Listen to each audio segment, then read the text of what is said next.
Treasure Island, Chapter 1. I'll start by writing about the time when my father owned an inn called the Admiral Benbow many years ago. I remember the day when a man walked into the inn. He was tall and strong, with an old blue coat and a scar on his face. He looked around him. "This is a nice, quiet place. I'll stay here. Please, take this up to my room," he said, pointing to a large wooden box. "You can call me Captain. And this is for you," he continued, handing my father 3 or 4 gold coins. The captain was usually a quiet man. He spent his days walking on the beach or on the cliffs. When he came back, he always asked, "Did any sailors visit the inn today?" At first, we thought he wanted to find some other sailors, but later we realized that he didn't want any sailors to find him. In the evenings, the captain sometimes told stories about his time at sea. My father was worried that nobody would want to visit the inn because they would be frightened by the captain's stories, but I think people liked them. The captain stayed at the inn for months. He did not give us any more money for his room, and my father did not dare to ask him for more. One morning, the captain went for a walk along the beach. I was helping my mother to make breakfast when another man walked into the inn. He was thin and pale, with 3 fingers on his left hand. He sat down and asked, "Is this table here for my friend Bill?"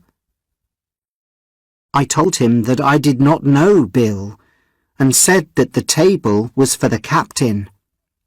"Well, my friend Bill might say that he's the captain," he said. "He has a scar on his face and likes to tell a story. Is that him?" "Yes," I said. "He's gone for a walk." "Which way did he walk?"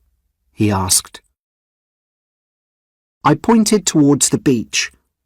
The man stood up and waited by the door for the captain to return. When the captain saw the man, he looked pale and ill. "Black dog," the captain said. "That's right," he replied. "I found my friend Bill. We've had a lot of adventures since I lost these fingers." I left them to talk. Then suddenly there were loud shouts, and both men stood up and ran outside. The captain had a sword, and then I saw Black Dog running away with blood on his arm. The man continued running until we could not see him. The captain walked back into the inn. He looked ill, and suddenly he fell over. I thought perhaps he was hurt from the fight. At that moment, the doctor arrived to see my father, who was sick. "Help us, Dr. Livesey! The captain is hurt," said my mother. The doctor looked at him and said, "He is not hurt, but he is very ill. Help me to take him upstairs." We took the captain up to his bedroom, and the doctor gave him some medicine. The captain stayed in bed, but he was not quiet. He told me about his travels at sea, and said that he had something which people wanted. "Black Dog is not as bad as some of the other men," he said. "They all want to find me. Tell me if you see them."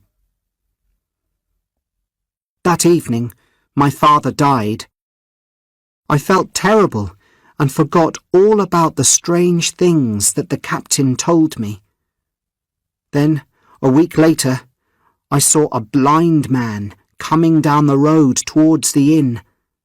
He stopped outside the door when he was near and asked, "Where am I? Will a kind person help me?" "You are at the Admiral Benbow Inn in Black Hill Cove," I told him. At that moment, he grabbed my hand. "Take me to the captain," he said. "Take me to him now." I walked with the blind man into the inn and took him to the captain. The captain looked very surprised to see him. "Now, Bill, stay where you are. I can hear you. Take this." He then put something in the captain's hand, turned round and left. The captain looked at what the man gave him. 10 o'clock, he said. "I have time." Then the captain suddenly fell to the floor. He was dead. I found my mother and we talked about what we should do. We knew that the captain had a box in his room, and it probably had money in it. The blind man and black dog probably wanted this. I thought about taking the box to Dr. Livesey, but I did not want to leave my mother. We knew that we were in danger. We decided to go to the nearest village and ask our neighbours for help guarding the inn. However, none of the people in the village wanted to help us. They did not come back with us. But one man went to tell Dr. Livesey. Another man said that we could have his gun. It was dark when we returned to the inn. We found the key to the box in the captain's jacket. I also saw the message that the blind man gave to the captain. It said, "You have until 10 o'clock tonight." We went upstairs, and my mother soon opened the box with the key. Inside, we found some clothes, some guns, some papers, and other things. We also found a bag with some coins inside. "We only have time until 10 o'clock, I said. "Let's leave before the blind man and black dog return." "I'll only take the money which the captain owes us," my mother said, opening the bag. We stood up to leave, and I decided to take the papers from the box too. We walked as quickly as we could back towards the village, but as we walked, we heard the sound of people in the road behind us. "Take the money and run," said my mother. "I'm too weak to continue."